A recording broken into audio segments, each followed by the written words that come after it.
கல்பாக்கம் அடுத்த குடிம்பேரம்பாக்கம் கிராமத்தில் 1500 ஆண்டுகள் பழமை வாய்ந்த அருள்மிகு ஸ்ரீ மாகாளியம்மன் ஆலய மகா கும்பாபிஷேகம் 30 ஆண்டுகளுக்கு பிறகு வெகுமரிசையாக நடைபெற்றது.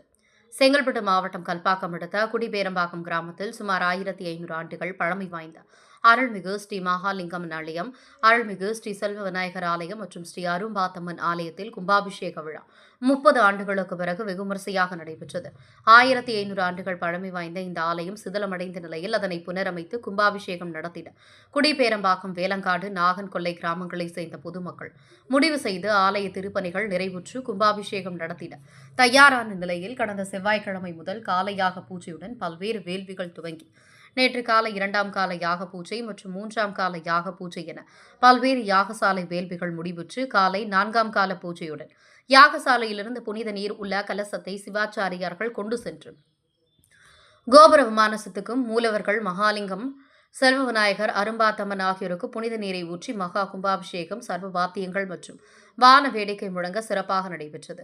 இதில் உள்ளூர் மட்டுமல்லாது வெளியூர்களிலிருந்தும் திரளான பக்தர்கள் கலந்து கொண்டு அம்மனை தரிசனம் செய்தனர். அதனைத் தொடர்ந்து பக்தர்களுக்கு அன்னதானம் வழங்கப்பட்டது.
கட்டு இருக்குமா?